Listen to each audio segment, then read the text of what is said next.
പരാതിക്കാരിയുടെ അഭിഭാഷകൻ ഫിർദൌസ് നമ്മളോടൊപ്പം തത്സമയം ചേരുകയാണ്. അഡ്വക്കേറ്റ് ഫിർദൌസ്, 3 എഫ്ഐആറുകൾ രേഖപ്പെടുത്തിയിരിക്കുന്നു. 3 എഫ്ഐആറുകളിലും ഈ പറയുന്ന ആരോപണ വിധേയരായ ഉദ്യോഗസ്ഥരുടെ പേരുകളില്ല. പ്രതികളാര് എന്ന് സൂചിപ്പിച്ചിട്ടില്ല. പകരം അവരുടെ സ്ഥാനപ്പേരുകൾ, അതും മുൻപത്തെ സ്ഥാനപ്പേരുകൾ, ഇപ്പോഴത്തേതല്ല. ആ ക്രൈം നടക്കുന്ന സമയത്ത് ഏത് സ്ഥാനത്താണോ ഇരുന്നത് ആ സ്ഥാനപ്പേരാണ് ഉള്ളത്.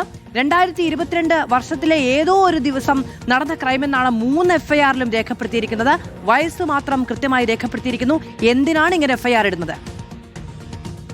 ഈ കേസില് ഈ 3 പ്രതികളും ഈ കേസ് വന്ന അന്ന് മുതൽ ശ്രമിച്ചുകൊണ്ടിരിക്കുന്നത് ഇത് പോലീസ് ഒന്നടങ്കം നടത്തിയിട്ടുള്ള ഒരു കുറ്റകൃത്യമാണ് എന്ന് വരുത്തി തീർക്കാൻ വേണ്ടിയിട്ടാണ്. ഈ പ്രതികൾ തന്നെ പോലീസ് അസോസിയേഷനിൽ നിന്ന് ഫണ്ട് വാങ്ങിയിട്ട് കേസ് നടത്തുന്നു. അത് അവരെന്നെ നിരപരാധികളാണ്, അവരെന്നെ കള്ളക്കേസ് കൊടുത്തേക്കാണ് എന്നൊക്കെ പറഞ്ഞിട്ടാണ് അവര് പോലീസ് ചെയ്തിരിക്കുന്ന ക്രൈം, പോലീസ് മൊത്തം സേന ചെയ്തിരിക്കുന്ന ഒരു ക്രൈം എന്നുള്ള രീതിയിലേക്ക് വരുത്തി തീർക്കാനാണ് ശ്രമിക്കുന്നത്. അതിന്റെ അവസാനത്തെ ഉദാഹരണമാണ് ഇപ്പൊ ഇന്ന് ഈ എഫ്ഐആർ കണ്ടിരിക്കുന്നത്. നമ്മൾ കൊടുത്ത പരാതിയിൽ മീൻസ് ഈ പൊന്നാനി മജിസ്ട്രേറ്റ് കോടതിയിൽ ഞങ്ങൾ കൊടുത്ത പരാതിയിൽ വളരെ കൃത്യമായിട്ട് പറഞ്ഞിട്ടുണ്ട്. അതായത് 4 പ്രതികള്, മുൻ CI വിനോദ്, രണ്ടാമത് ബെന്നി, സുജിത് ദാസ്, പിന്നെ കണ്ടാലറിയാവുന്ന സുജിത് ദാസിന്റെ സുഹൃത്ത്, ഈ 4 പേരാണ് ഇതിൽ പ്രതികൾ എന്ന് വളരെ കൃത്യമായി നമ്മൾ CMBയിൽ കൊടുത്തിട്ടുണ്ട്. ഈ ഇവിടെ കൊടുത്ത പരാതിയിലും, അതായത് പൊന്നാനി പോലീസ് സ്റ്റേഷനിൽ കൊടുത്ത പരാതിയിലും വളരെ വ്യക്തമായിട്ട് ഈ പ്രതികളുടെ പേര് പറഞ്ഞിട്ടുണ്ട്. ഈ പരാതിക്കാരുടെ പേര് വളരെ കൃത്യമായി രേഖപ്പെടുത്താൻ പോലീസുകാർക്ക് അറിയാമായിരുന്നു. പരാതിയിൽ പറഞ്ഞിരിക്കുന്ന പ്രതികളുടെ പേര് പറയാൻ കഴിയില്ല എന്ന് പറയുന്ന സാഹചര്യം അത് 3 സ്ഥലത്താണ് ഈ അതിജീവിതരുടെ പേര് പറഞ്ഞിരിക്കുന്നത്. സാധാരണഗതിയിൽ ഇത്തരം എഫ്ഐആർ ഇടുമ്പോൾ അത് മാർക്ക് ചെയ്തിട്ട് വേണം കൊടുക്കാൻ വേണ്ടി, പേര് റിവീൽ ചെയ്യാൻ പാടില്ല. ഇനിയിപ്പോ അത് കൊടുത്താൽ പോലും ഇവര് ഈ പ്രതികളുടെ പേര് എന്തിനു മറച്ചു വെക്കണം? ഇതിലിപ്പോ എത്ര ഈ മലപ്പുറം ജില്ലയിൽ ജോലി ചെയ്തിട്ടുള്ള എല്ലാ SP-മാരും സംശയ നിഴലല്ലേ? ഇവരെല്ലാവരും ആന്റിസിപ്പേറ്ററിക്ക് മൂവ് ചെയ്യണ്ടേ? ഇവരെ ആരെ വേണമെങ്കിലും അറസ്റ്റ് ചെയ്യാമല്ലോ പോലീസിന് വേണ്ടിയിട്ട് നാളെ വന്നിട്ട്. അപ്പൊ ഇവരെല്ലാവരും സംശയം നിഴലല്ലേ? അതേമാതിരി DYSP, പിന്നെ അതേമാതിരി ഈ പൊന്നാനി സ്റ്റേഷനിലെ ഇപ്പൊ ഈ എഫ്ഐആർ ഇട്ട SHO ഒഴികെയുള്ള ബാക്കിയുള്ള എല്ലാ SHOമാരും സർക്കിൾ ഇൻസ്പെക്ടർമാരും സംശയം നിഴലല്ലേ? അവര് നാളെ എന്ത് ധൈര്യത്തിൽ നിൽക്കും? അവരൊക്കെ ഒന്ന് അറസ്റ്റ് ചെയ്തുകൂടെ പോലീസിനെ? സ്വാഭാവികമായും പോലീസുകാർക്കിടയിൽ അതൃപ്തി ഉണ്ടാവില്ലേ? ഒരു ക്രൈമുമായി ബന്ധപ്പെട്ട് ഔദ്യോഗിക, അതിപ്പം ആര് ചെയ്തിട്ടുണ്ടെങ്കിലും ഔദ്യോഗിക സ്ഥാനപ്പേരല്ലല്ലോ അതിന്റെ പ്രതിപട്ടികയിൽ വരേണ്ടത്. വളരെ കൃത്യമായിട്ട് ബഹുമാനപ്പെട്ട ഹൈക്കോടതി ഇന്നലെ പറഞ്ഞിട്ടുള്ളതാണ്. ഇത് ഔദ്യോഗിക കൃത്യനിർവഹണമല്ല, ഇത് ഇവർ അതിൽ നിന്ന് വിഭിന്നമായി ചെയ്തിട്ടുള്ള കുറ്റകൃത്യമാണ്. അപ്പോ പിന്നെ എങ്ങനെയാണ് ഈ ഫോർമർ സർക്കിൾ ഇൻസ്പെക്ടർ എന്നൊക്കെ പറഞ്ഞിട്ട് കൊണ്ടുവരാൻ പറ്റുന്നത്? ഇപ്പൊ വീണ്ടും ഇത് പോലീസ് സേന ചെയ്ത ഒരു ക്രൈം ആക്കി തീർക്കാൻ വേണ്ടി ശ്രമിക്കുകയാണ് ഇവര്. പോലീസ് സേന ചെയ്തിട്ടുള്ള ക്രൈം അല്ല. ഈ 3 പ്രതികൾ അവരുടെ സ്വകാര്യ ആവശ്യങ്ങൾക്ക് വേണ്ടി ചെയ്തിട്ടുള്ള ക്രൈമാണിത്.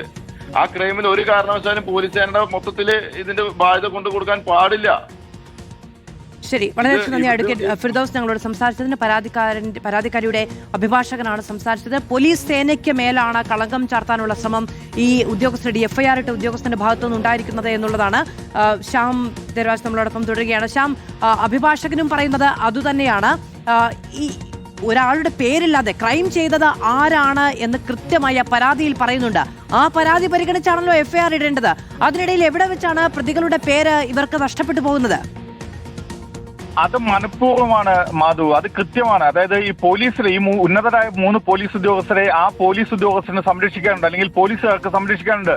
അന്വേഷണം അട്ടിമറിക്കുക എന്നത് പരാതി നൽകുമ്പോൾ തന്നെ സംഭവിച്ചുകൊണ്ടിരിക്കുകയാണ്. അതുകൊണ്ടാണ് അതിജീവിതയ്ക്ക് സുപ്രീം കോടതി വരെ നിയമപോരാട്ടം നടത്തേണ്ടി വരുന്നത്. ഒടുവിൽ സുപ്രീം കോടതിയുടെ നിർദ്ദേശപ്രകാരം മജിസ്ട്രേറ്റ് കോടതി വീണ്ടും ഹർജി പരിഗണിച്ച് കേസെടുക്കാൻ മജിസ്ട്രേറ്റ് കോടതി നിർദ്ദേശം നൽകുന്നത്. അതിനുശേഷം ഇന്നലെ ഈ കേസിന്റെ ഉത്തരവ് ഹൈക്കോടതി സിംഗിൾ ബെഞ്ചിൽ നിന്ന് വരുമ്പോൾ ഇത് നേരത്തെ വക്കീൽ സൂചിപ്പിച്ചതാണ്, അഡ്വക്കേറ്റ് ഫിർദൌസ് സൂചിപ്പിച്ചതാണ്. ഇത് ഔദ്യോഗിക കൃത്യനിർവഹണത്തിന്റെ ഭാഗമാണ് എന്ന വാദം പ്രതികൾ ഉയർത്തുന്നു. അത് അങ്ങനെയല്ല എന്ന് മജിസ്ട്രേറ്റ് കോടതി കണ്ടെത്തിയിട്ടുണ്ട് എന്ന് ഹൈക്കോടതി വ്യക്തമാക്കുന്നു. മാത്രമല്ല ആ കണ്ടെത്തലിൽ ഹൈക്കോടതിയും ഉറച്ചു നിൽക്കുകയാണ്. അതായത് ഇത് ഔദ്യോഗിക കൃത്യനിർവഹണത്തിന്റെ ഭാഗമല്ല. ബലാത്സംഗ കുറ്റം എന്നത് ഈ 3 പോലീസ് ഉദ്യോഗസ്ഥർ അവരുടെ വ്യക്തിപരമായ കപ്പാസിറ്റിയിൽ ചെയ്തതാണ് എന്നതാണ്. മാത്രമല്ല ഈ അതിജീവിതയുടെ പേര് സാധാരണ ഒരു എഫ്ഐആറിൽ മറയ്ക്കപ്പെടേണ്ടതാണ്. എഫ്ഐആർ എന്നത് ഒരു പബ്ലിക് ഡോക്യുമെന്റ് ആണ്. മാത്രമല്ല ഇത്തരമൊരു ഡോക്യുമെന്റിൽ നിന്ന് അതിജീവിതയുടെ പരാതിക്കാരിയുടെ പേര് മറയ്ക്കാതിരിക്കുകയും പ്രതികളുടെ പേര് മറയ്ക്കുകയും ചെയ്യുന്നത് മറ്റൊരു ഗുരുതരമായ കൃത്യവിലോപമാണ്. കാരണം ഈ പ്രതികളുടെ, അതായത് ഐഡന്റിറ്റി റിവീൽ ചെയ്യുക എന്നത് അതിന്റെ അവകാശം പ്രതികൾക്കല്ല, അതിജീവിതയ്ക്കാണ്, അതായത് പരാതിക്കാരിക്കാണ് ലഭിക്കേണ്ടത്. പക്ഷേ ഇവിടെ നേരെ മറിച്ച് ഈ കേസിന്റെ അന്വേഷണം അട്ടിമറിക്കുക എന്ന ഉദ്ദേശത്തോടുകൂടി ആ അവകാശം നൽകിയിരിക്കുന്നത് പ്രതികൾക്കാണ്. ഈ പ്രതികളുടെ ഐഡന്റിറ്റി റിവീൽ ചെയ്യാതിരിക്കുക എന്നതാണ്. മാത്രമല്ല നേരത്തെ അഡ്വക്കേറ്റ് ഫിർദൌസ് സൂചിപ്പിച്ചതാണ്, ഒരു മുൻ SP, മുൻ DYSP, മുൻ CI എന്ന് പറയുമ്പോൾ ഇതുവരെ ജോലി ചെയ്ത ആരുമാകാം. അങ്ങനെയെങ്കിൽ ആ അന്വേഷണ ഉദ്യോഗസ്ഥരെ മുഴുവൻ സംശയ നേരിലാക്കാം, അവരെ മുഴുവൻ സംശയിക്കാം. അങ്ങനെയല്ല, ഇത് പ്രതി ആര് എന്ന്, ആരാണ് കുറ്റകൃത്യം ചെയ്തത്, തനിക്കെതിരെ കുറ്റകൃത്യം ചെയ്തതെന്ന് അതിജീവിത കൃത്യമായി പോലീസിന് മുന്നിൽ മൊഴി നൽകിയിട്ടുണ്ട്. അങ്ങനെ മൊഴി നൽകിയിട്ടും ആ മൊഴിയെ അവഗണിക്കുന്നുണ്ട് എങ്കിൽ അത് പോലീസ് ഉദ്യോഗസ്ഥർ ചെയ്യുന്ന ഗുരുതരമായ കുറ്റകൃത്യമാണ്.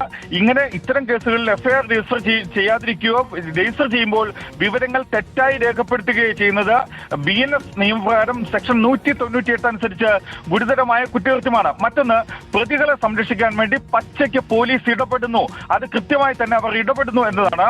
അതുകൊണ്ട് തന്നെ